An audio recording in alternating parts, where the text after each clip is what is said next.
Are you ready to become awesomer? Hello, everyone. My name is Umar. I'm your host on the No Limit Selling podcast, where industry leaders share their tips, strategy, and advice on how you can become better, stronger, faster. Just before we get started, I've got a question for you. Do you have a negative voice inside your head? We all do, right? I'm going to help you remove that voice in under 30 days guaranteed. Not only remove it, but transform it. So instead of the voice that sabotages you, there's one that propels you to much higher levels of performance and success. There's a link in the show notes. Click on it to find out more. All right, let's get started. Hello, everyone. Welcome to another episode of the No Limit Selling podcast, where we interview leaders about how they grow their teams, how they grow themselves, and how they make the world a better place. And just before we get started today, I want to mention a project that I'm working on. It's called Project Happiness. And all we're looking to do is to get videos from people that are anywhere from like 10 seconds to 30 seconds to a minute if you need to. Just tell the world what makes you happy. And the reason we're doing this is because my mission is to make the world a happier place. And one of the small ways we do that is sharing those videos with the world. And somebody watching one of those videos that's looking at the shadows and not looking at all the light in their life sees one of those videos, maybe your video, and goes, you know what? I could do that. So please donate the videos. There will be a link how to do that in the show notes and help me make the world a better place. And one of the people that's already doing that is Tamara Stone. Tamara, welcome to the show. Thank you so much. Thank you for having me. And one of the things that's kind of interesting is, we could have reshot the beginning of the show. Look, it has to be perfect, but life doesn't have to be perfect. Mm-hmm. And just that small act of, did I make a mistake? Not in terms to beat yourself up, but it takes strength to do that. Mm-hmm. So all you people out there that are like, I have to be perfect, or I can't start anything, or what will people think? Nobody's thinking about you. People just want to help you, and you want to help people. And that's what makes the world a better place. I love that. I agree. So you stepped into the real estate business. Was it a family business? It wasn't a family business. We didn't we didn't join forces. We didn't share clients, but my mom and dad were realtors, starting from when I was a really little kid. So truly grew up around the dinner table, learning, negotiating, and decided to get into the business a long time ago, almost 27 years ago. Brilliant. So what was it like going from kind of growing up in the household with just those conversations going on about deals and families they helped and all that stuff? What did you take away as what you thought real estate was? And then when you actually started doing it, was there a delta between what you thought versus what the reality was?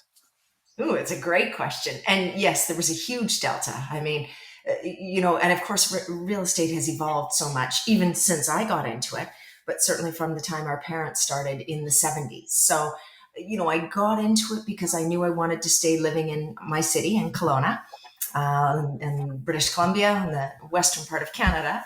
So I knew I wanted to stay there or here. I knew I didn't want to have a boss. I'm not good at being told what to do. And I thought it was going to be a lot of getting out, looking at houses, and I thought it was going to be easier than it was. Interesting, yeah. And a group of people that I hate, just between you and I was watching this TV show. I was just flipping through TV, and it was just an empty stage. It was like, flip through, and it's like, why is there an empty stage? So I flipped back, and it was when that river dancing fad was going on in the country, and it was a river dance kind of episode. And then two guys come up on stage right, and two guys come up on stage left, and the guys on the right do this little 5-second tap dancing thing. And the other people look at it and come, is that all you got? They repeat it, and then they do one better. And it's like a duel between the two. And what was really interesting was the guys on this side, the left side, were amazing. Like proficient, and the guys on the right side were like water. They made it look so easy because they were so masterful at it that they gave me the illusion that I could do it. I love it. And so sometimes when you've got people like your parents doing real estate, because they did it for a while, they make it look super easy. And then when we go to do it, it's like, holy hell, there's more to it than that. And so what was the first lesson you learned as you started doing it that was meaningful to you?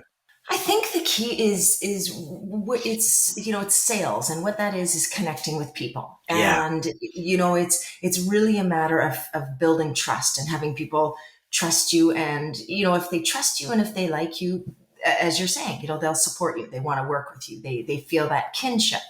And when I got into the business, I was young. I was 21 years old. I was the youngest realtor in my city, and actually until I was 30. And I tried to be just like my mom and dad. Right. So I was 21. I dressed like I was 55. I, spoke like I was 55. And it wasn't the essence of who I was. And I was trying to be super serious, and I was trying to relate to my parents' generation. And of course, they looked at me and went, "We know you're 21, even though you look Right. 11." And we're not, I didn't have that trust. And so when I, went out on my own, and back to your first question, did I join a family business? Yes, I was certainly mentored by my parents, and we branded together, but we didn't share clients. Dad ran his business, my mom ran hers, and I ran mine. And as soon as I figured out what my benefit was, where, what my unique selling proposition was, and the value I could bring, that's when I started to have some success. And it took a while. I starved. So two things kind of came up there was when we are not authentic to who we are, and you try to Mhm. be a 50-year-old and dress that way and talk that way because you wanted to relate, but that was a lie. Mhm. And people can sense that, you can sense it, but it takes courage to be the truth. Hey, I'm young, I'm passionate, and I'm going to help you get an amazing house. So how did you get to that transition of being who you were? And did you get an epiphany that got you to go, enough of the BS, I'm just going to be me? Was it one of those moments, or was it a transition? It's both. If it can be a combination, It can, I yeah. I was actually going to quit the business, and I had shadowed with my parents for 6 months and learned everything. Learned how to measure a house. Learned how to write a contract. Learned sort of the basic fundamentals, but I hadn't learned how to connect with people. Right. And my parents went away on an extended trip, and I didn't do anything. I wasn't connecting with people. And so I was actually going to quit the business, and I was just waiting for them to come back from their holiday, and I was packing it in and going to go move away and just sort of give up on this. And I had been doing an open house. I didn't have listings, but I was doing an open house for a different realtor who had a good listing, and a really, really nice woman came in. And I kind of dropped the pretenses, if you were. Nice. She was so lovely. She was about, well, I know exactly. She's about 20 years older than me, and her kids were about 10 years older than I am. And I could just sort of relate to her. And I started chatting. And she said, "I don't like this house at all, Tamara." She said, "But I like you. So maybe you want to come over and have a look at my house." And I was shocked because I kind of felt like she was younger than my parents, but she was just so nice to me. And I went over, and she had a really fancy house. And I was so nervous, terrified. And I'm like, what the heck? She's not going to hire me to sell this, really expensive home when, Right. clearly I don't know what I'm doing. But she kind of led me down the path, and she believed in me. And that's what helped me go, you know what, I can do this, and I can, be there, and I can give some good advice, and I can bring in an enthusiasm and an energy that others don't. And I listed her house, and it didn't sell instantly. And, but I worked hard, and I had some non-typical marketing ideas and non-typical sort of wording, and sold the house, and then helped her buy something else. And tragically, she passed away last year. I Oh, wow. helped her buy and sell 14 properties in my 27-year I'm going to give you a career. high five thing right here. Yeah, thank you. Yeah, she's very special, but she was the first one to believe in me, which helped me believe in me. So, what was her name? Elise Elise. Jensen. So, let me break that down a little bit, if I may. Yeah, I love it. So, you and I today, in this moment in time, make a system Hmm. that if I was there in your presence, in your office, this would be a different conversation. If you and I talked last week, you would have been in a different headspace. I would have been in a different headspace. This would be a different conversation. I'm sure it would have been charming and amazing anyway, but it would have been Yeah. different. So we make a system when we come together. And Elise came in and through, this would be my hypothesis, and correct me if I'm wrong.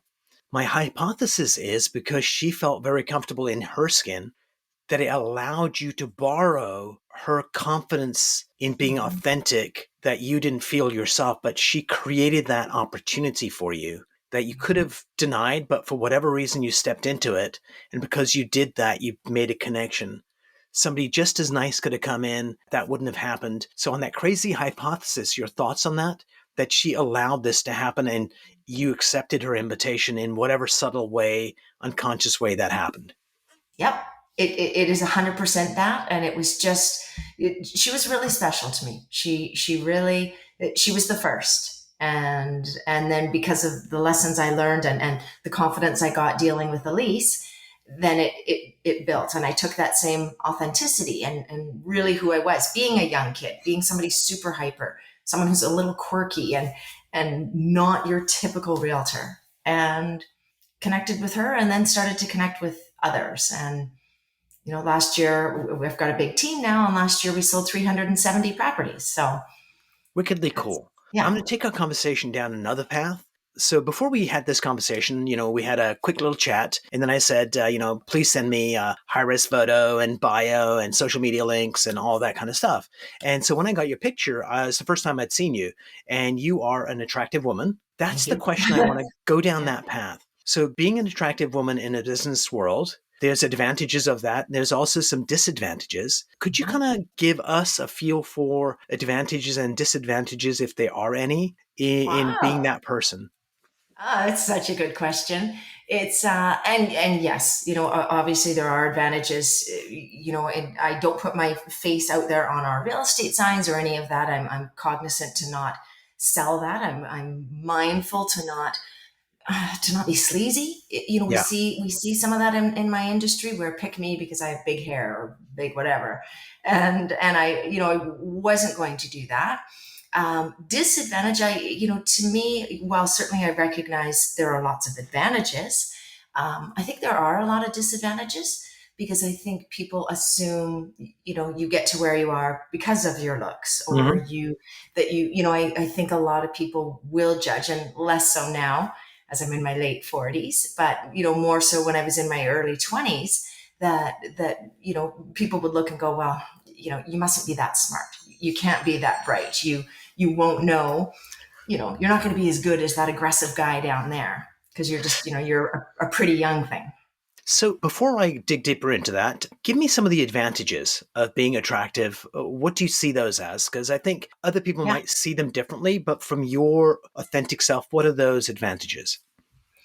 Well, I think they've done all kinds of studies and research that, babies or people from a different culture, a different background, an attractive face, somebody who's got symmetry, somebody, Mhm. with a smile or what have you, that right away, people tend to feel a little more trustworthy. Yes. They'll trust that person more. So I think there's that. I think an attractive person can be a little more memorable. I think it's catching an eye. And I think to me, that's human nature. When I'm It's scrolling hardwired through, in us. Agreed, 100%. it is, whether it's a cute puppy or it's a great pair of shoes or what have you. I mean, something that makes you stop even for half a second and just go, oh, what was that? So I think those are some of the advantages. Absolutely. I think I heard this joke once, which is, kind of interesting. Why are babies so cute? And the answer was so adults won't eat them.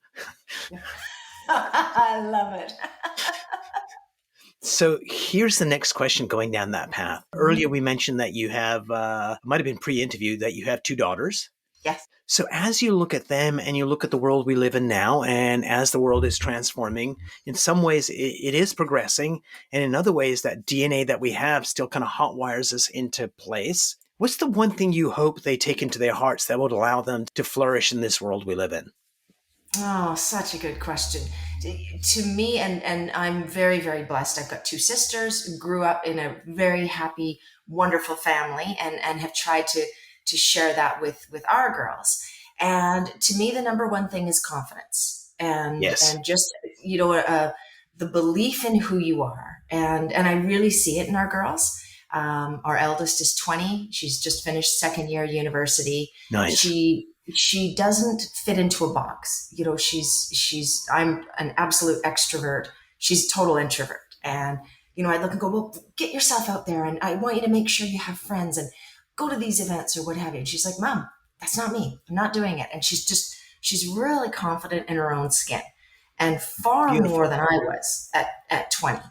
And I see the same in our younger daughter, who's nearly 18. And just that inner confidence, which to me is so critical, because that means you'll stand up for yourself. That means something doesn't feel right, you're not going to go down that path. You're not going to follow, you're not going to conform. So it's, our mom taught us that and Nice. really gave us a lot of confidence. And, my husband and I were saying this morning, we're so grateful. We're so proud of our girls for just who they are, and the knowledge of who they are. And I think that all comes down to just being confident. Brilliant. I'm going to send you a link to a podcast. It was, I think his name is Mark Pollock or Pallock. We interviewed Yeah. him, and he did a book on how introverts win. Like, you can be in sales and you can be a leader and be an introvert, that it is not a detriment, it's actually an asset. So I'll send you a link to that. And that might Oh, be I just a love it. Yeah, useful do. thing to share. So let's rewind back. I promise we're going to get into real estate really, really soon. Oh, it doesn't matter. I'm good. So where the hell do you think this concept came in? Is if you're blonde and attractive, you're dumb? Because I can't figure out what the correlation is. Because is it a way that men, you think, did that to control women, or that was their idealization of the female form, that, if you're smart, then, you might be my equal or better, which you guys Yeah. secretly are. Like, where do you think that notion came from? Or was it other women, or any idea where that if you're Oh, cute, you're dumb? Because, I know. I Hey, know I'm and really it's cute, but I am smart. I just want you to know that. exact. It's true, and I don't think it's just the men who have perpetuated that. I think that's coming from both, and Yeah.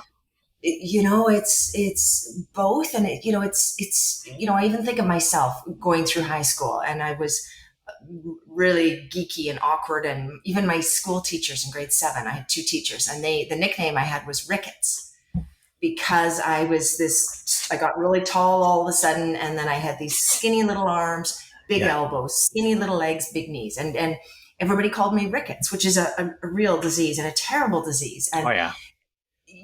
then I kind of grew into my skin when I was 16, 17, and sort of surprised all these people. And that was enough. Like they kind of didn't want anything else. And then I sort of started to think, well, maybe that was enough.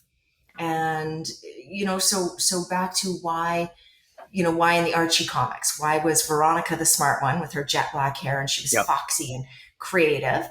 And why was Betty the dumb one who, walk out into traffic or cause car accidents? And, I read all those Archie comics. I don't think they're And still Scooby making Dooby them. Doo. Yeah. The women there, Yeah. the mousy one was the intelligent one, and not. And of course, Gilligan's Island. Yeah.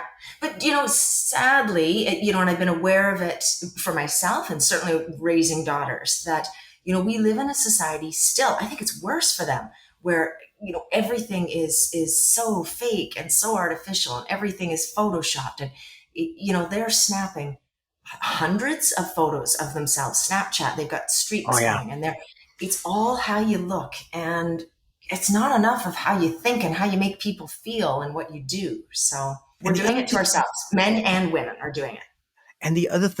so, on a side note, I want to do a symposium, and this just could be a conversation like this with more people on the program, that our mothers perpetuate the lie.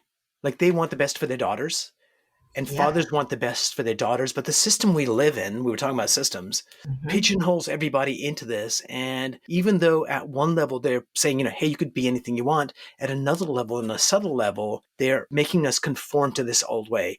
And it would be Hmm. nice to just take a deep dive into that topic. I'm not sure what the end result will be, but I think that conversation needs to happen, and something amazing may come out of it. Or it could be we just better I, define the problem. So would you like I to love come it. and play with that?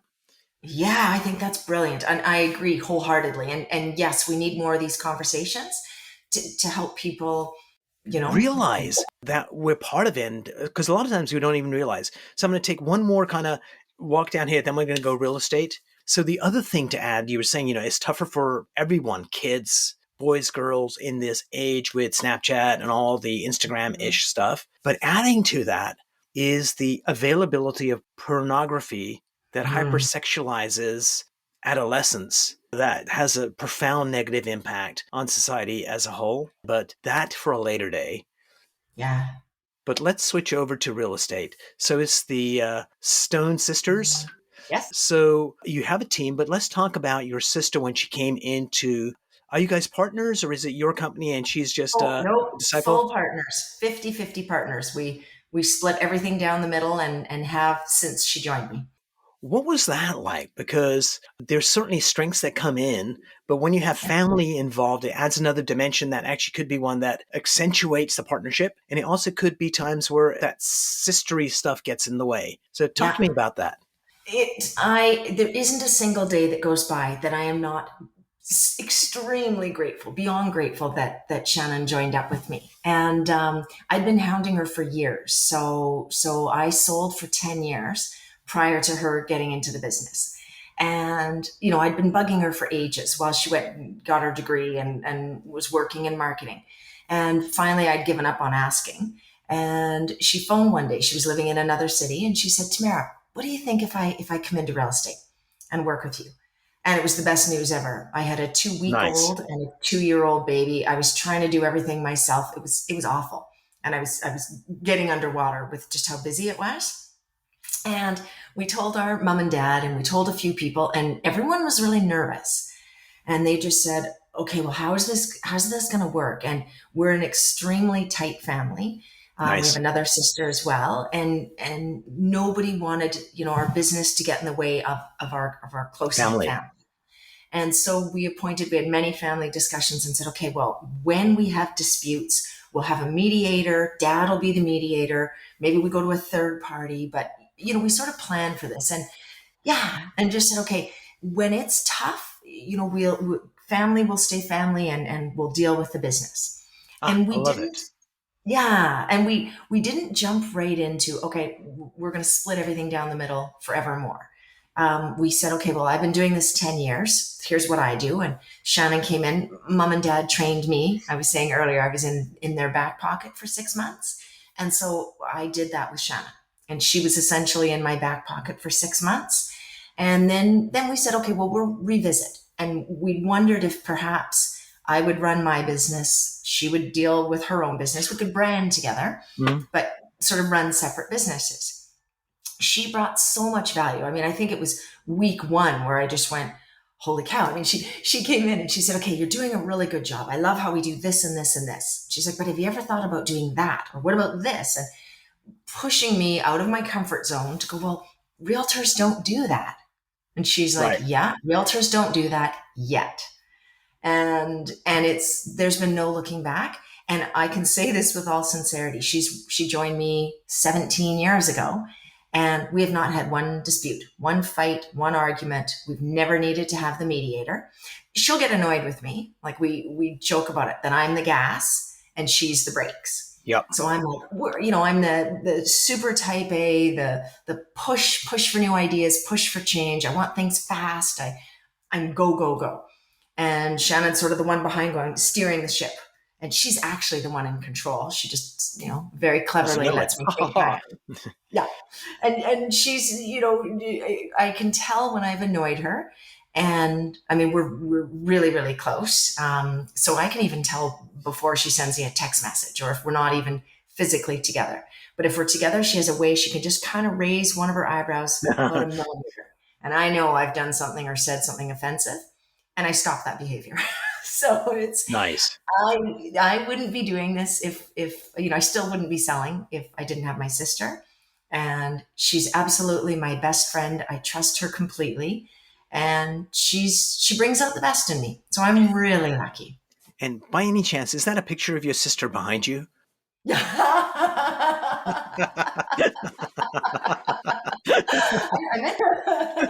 not her. Darn it. You're like, "Hey." So disappointed here. But so you have a team. What's the relationship of the team between the sisters? Is it like in a typical family? It's like, if I want to do this as a kid, I need to go to dad, and if I want to do Yeah. the other thing, I need to go to mom. So do realtors come Yes. to you or your sister depending on what the issue is? Yes, 100%. And sometimes they come, they'll go to Shannon and then they'll come to me. But usually, depending on what it is, they'll go to Shannon. She runs a tight ship. She's well organized. She's good that way. I'm, at first glance, I'm more hyper. I'm more fun. I'm more of a yes person. So Yes. her initial answer is, we'll think about it and make an educated, smart decision. And I live from my heart. So I'm like, I love it. We'll do it. So it does make a It's, really good relationship because my wife and I had the same thing. I'm the big vision guy. Let's go for it. Let's make it happen. And she was the one that built bridges so we didn't crash and burn, that there was something more solid underneath. So it sounds like a really good partnership to yeah, kind of build a great company. yeah, So when you went from a few agents working with you to more agents, it changes the dynamics. So just as you set the expectations between you and your sister, hey, in case we got a mediator, how did you set the expectations of how do we retain who we are as we get bigger and not lose ourselves in all of a sudden now we're a big team? And so yeah. did you have those conversations? And if you did, what did you set in place to ensure you guys still had the same vibe and feel and Yeah. connection with your customers?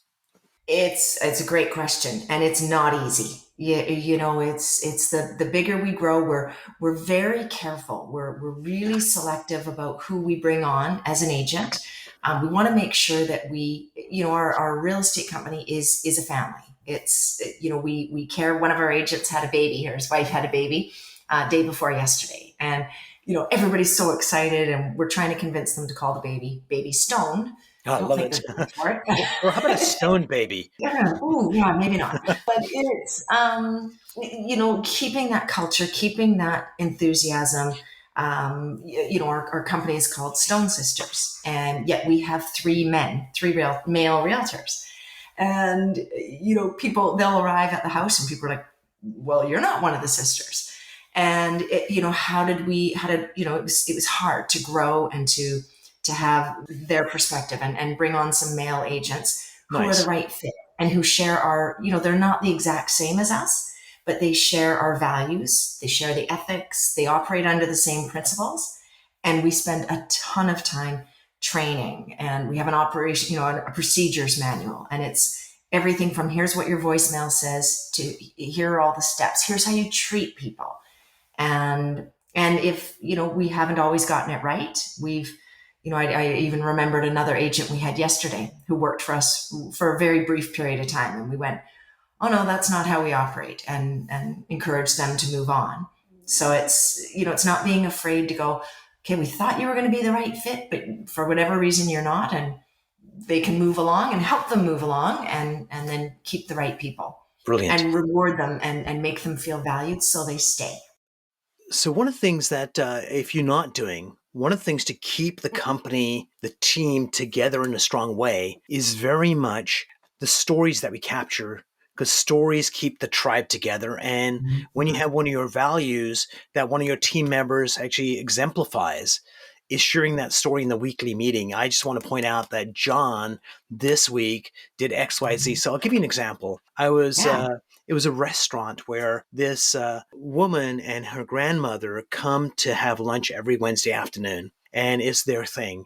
And during one of these lunch conversations, their waiter, overheard is that the granddaughter was going away on a business trip, and the following Wednesday she wouldn't be there for her grandmother's lunch. So the waiter said, hey, if you like, I can go pick you up and bring you here for lunch, and you can have lunch at the restaurant, which is like putting customers first Yeah. is like one of their values. And he's going to stop working, go pick up grandma, bring her here, is worthy of capturing that story, because in that company, it's like, oh, we put customers first. It's like, excuse my gesture, but it's like, it's on every wall in every restaurant and corporate boardroom that no really knows what that means. But you tell that story. Customers are first. Oh, let me tell you about John. This is what he did. And Yeah. all of a sudden it becomes the folklore of the company. Are you using that in your company to make sure Yes. that people understand that? Tell us one of those Absolutely. stories that Well, makes you and proud of your team. one of our agents, Natanya, is amazing, and she'd actually sold real estate for a long time. Joined us 2 years ago, and in her first 6 months, she sold more homes than she had in the previous 12 years. And Hot dog. she's just, yeah, Has she's she so found the good. right home? Yeah, exactly. She just recently did something really, really cool. So we had an elderly seller, needed to sell his home. He's moving into extended care. He doesn't have kids here. We're in a pandemic, it's Right. receding now, but he'd been going in and out of the hospital. And so he went into the hospital with an ambulance. We had his house listed, and Natanya had his house listed. And she talked to him at the hospital. She couldn't go in and visit him, but she said, because they'd had an offer, and she dealt with that. And then she said, John, is there anything I can get to make you more comfortable? And he was kind of quiet, and he's like, no, I'll be fine. And she said, do you have stuff from home? And she'd gone through this and has had aging parents. So she went to his house and she got his special slippers. She got a little blanket he likes. Love She it. ran around his house, picked up some things, put together a nice care package, and then took it to him at the hospital. When it was time for him to get released, she went to the hospital and got him and brought him back home. She'd had food in the fridge for him.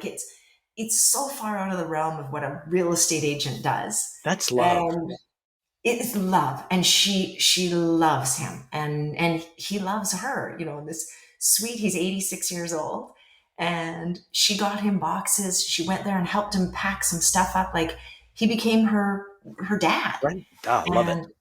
It's that, so we've shared that. We did a little video about that, and not to toot her horn. I mean, it wasn't here's how good we are, this is how the Stone Sisters work. It was just, I wish more people treated people like this. And she was embarrassed that we were telling all the agents, and she was, she didn't do it for any of the accolades, but it's amazing, and it's inspired all the rest of us to be like, okay, well, what can we do to be way above and beyond, and far more than what's normal or what's expected?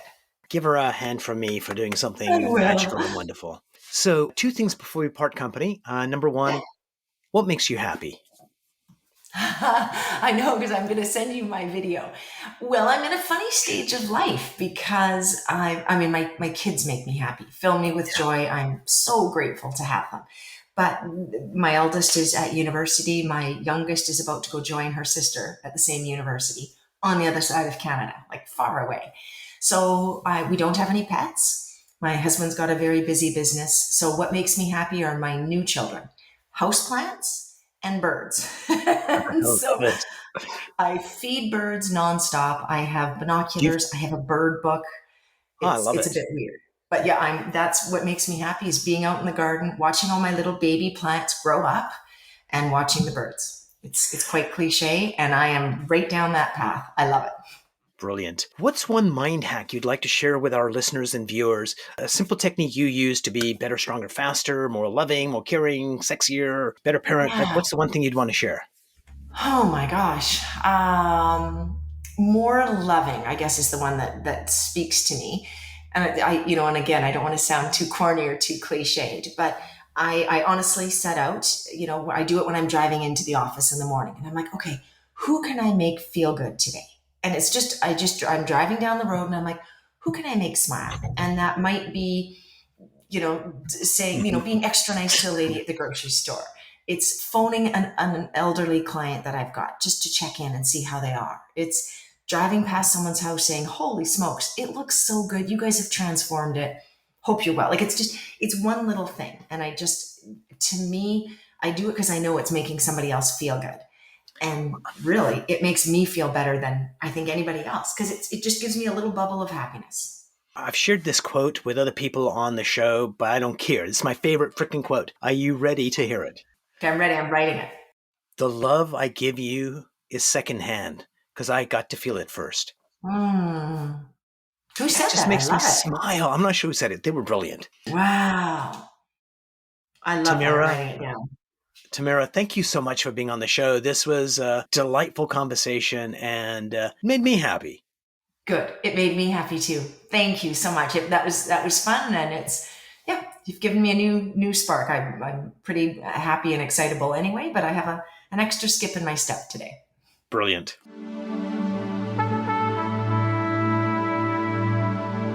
If you enjoyed this episode, please go to iTunes and leave a 5-star rating. And if you're looking for more tools, go to my website at nolimitselling.com. I've got a free mind training course there that's going to teach you some insights from the world of neuro-linguistic programming, and that is the fastest way to get better results.